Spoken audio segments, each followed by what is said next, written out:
Pocas veces en la historia, el nombre de una sola persona se convierte en un campo de batalla por el alma de una revolución entera. Pues eso es precisamente lo que pasó en la Guerra Civil Española. Hoy vamos a analizar la figura de Buenaventura Durruti y el conflicto que marcó para siempre su legado.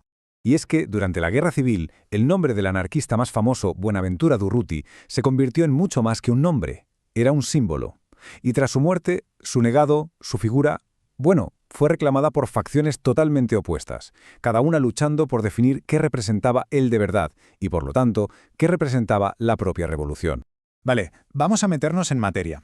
Para entender de verdad este conflicto, primero hay que entender al hombre, o mejor dicho, en lo que se llegó a convertir, en lo que simbolizaba.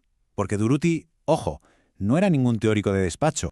Fijaos, esto es clave para entenderlo todo. Durruti era un hombre de acción, no escribía grandes tratados teóricos, él actuaba. Su liderazgo se basaba en el ejemplo, ¿no? En ser el primero en la línea de fuego. Encarnaba ese espíritu puro, ese impulso casi instintivo de los trabajadores que se levantaron no solo contra el fascismo, sino para construir un mundo completamente nuevo. Y claro, esto lo que hace es que su figura trascienda a la persona. De repente, ya no era solo Durruti. Se había convertido en un estandarte, en un punto de referencia para miles y miles de personas que veían en él la promesa de una revolución social auténtica, sin medias tintas, sin concesiones. Bien. Y es aquí donde empieza a complicarse la cosa. Porque justo en el momento álgido de la lucha, dentro del propio anarquismo, empiezan a surgir dos visiones. Dos visiones que eran sencillamente irreconciliables. Esta frase, renunciamos a todo menos a la victoria, atribuida a Durruti, se convirtió en el mismísimo centro de la disputa. A primera vista, suena a una llamada a la unidad, al sacrificio, ¿verdad? Pues bien, el significado de esta frase se retorció hasta un punto casi irreconocible. Aquí está la clave de todo. Ciertos sectores, los colaboracionistas del anarquismo, usaron esta frase para justificar algo impensable para otros. Había que aparcar la revolución social. Había que aliarse con la burguesía republicana y centrarse solo, única y exclusivamente, en ganar la guerra. Para muchísimos, esto era una traición en toda regla a lo que Durruti representaba. A ver, aquí se ve la división perfectamente. Por un lado, la postura revolucionaria pura y dura. La guerra contra el fascismo y la lucha por destruir el capitalismo eran la misma cosa, inseparables. No se podía poner en pausa la revolución. Y por otro, lo que algunos han llamado el anarquismo de Estado. La idea de que, para ganar la guerra había que colaborar, entrar en el gobierno, aceptar la lógica del Estado burgués y dejar la revolución para un futuro incierto. Claro, ante esta deriva que muchos veían como una traición, surgió un grupo. Minoritario, sí, pero muy decidido. Un grupo dispuesto a defender lo que ellos consideraban el verdadero, el auténtico legado de Durruti. Y para ello crearon esta publicación. El Amigo del Pueblo. El nombre ya es toda una declaración de intenciones.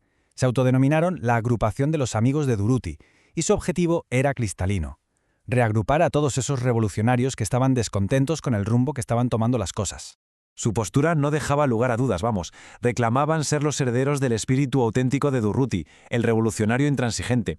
Lo hacían frente a quienes, según ellos, estaban sacrificando la revolución en el altar de la política, de la colaboración de clases. Pero ojo, que este conflicto ideológico no se quedó solo en el papel, en los periódicos, ni mucho menos. En mayo de 1937, en las calles de Barcelona, la tensión estalló, y lo hizo de la forma más violenta que uno pueda imaginar. Todo ocurrió a una velocidad de vértigo.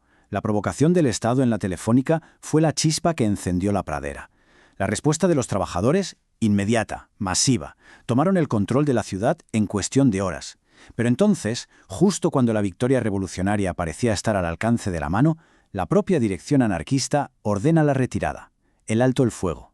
Para muchos aquello fue un momento de incredulidad, de rabia pura. Y en medio de todo ese caos, en plenas barricadas, los amigos de Durruti difundieron octavillas como esta. Su mensaje era exactamente el contrario al de la dirección oficial. Decían: no abandonéis la calle. Hay que disolver los partidos que nos han atacado. Hay que avanzar hacia la revolución social ahora. Desde luego, no se anduvieron con rodeos. En el manifiesto que publicaron justo después, calificaron la orden de alto el fuego como lo que era para ellos: una traición. Una traición directa a los trabajadores que se estaban dejando la piel en las barricadas. Se había cruzado una línea. Ya no había vuelta atrás. Pero los amigos de Durruti no se quedaron solo en la crítica. Eso es importante. Aprendiendo de los errores, de lo que pasó en julio del 36 y sobre todo en mayo del 37, propusieron una alternativa concreta.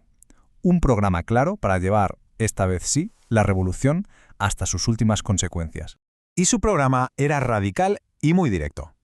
A ver, proponían, primero, una junta revolucionaria formada por gente de las barricadas para defender el poder que se había conquistado. Segundo, todo el poder económico a los sindicatos, socialización total. Tercero, el poder administrativo para los municipios libres. Y cuarto, y esto era fundamental, el desarme de las fuerzas represivas del Estado. Básicamente era una hoja de ruta para una sociedad gestionada de arriba a abajo por el proletariado. Para ellos, el punto crucial, la gran lección, era esta. La espontaneidad y el heroísmo por sí solos no bastan. Una revolución para poder triunfar necesita un programa, necesita una dirección clara y, sobre todo, la voluntad de defender el poder con las armas. Sin todo eso, está sencillamente condenada al fracaso. Y todo esto nos lleva a la conclusión final, a la lección, a esa advertencia histórica que nos deja este episodio y que, como veremos, resuena con una fuerza tremenda hoy en día. Casi 90 años. Pensemos en ello un momento. Casi 90 años han pasado desde estos acontecimientos. Y sin embargo, las preguntas, los dilemas que se plantearon en aquellas barricadas de Barcelona siguen siendo de una actualidad casi dolorosa. Entonces, ¿cuál es la lección que se puede sacar de esta derrota? ¿Que se puede aprender de ese trágico final de la Revolución Española? Pues bien, la respuesta que ofrecieron sus protagonistas más radicales es una advertencia bastante sombría. Y la advertencia es esta, en su forma más pura. Cuando un proceso revolucionario se detiene a mitad de camino, cuando se renuncia a los objetivos finales a cambio de un supuesto mal menor, el resultado no es un punto medio, no es un compromiso estable. El resultado es la victoria total de la contrarrevolución. Y casi siempre de una forma mucho, mucho más brutal. Y así, la alternativa que ya planteó Rosa Luxemburgo durante la Primera Guerra Mundial, ese socialismo o barbarie, resuena con toda su fuerza en la experiencia de los amigos de Durruti. Nos deja con una lección que, según ellos, sigue definiendo nuestro tiempo, o la transformación radical de la sociedad o la barbarie. Una reflexión que, desde luego, da mucho que pensar.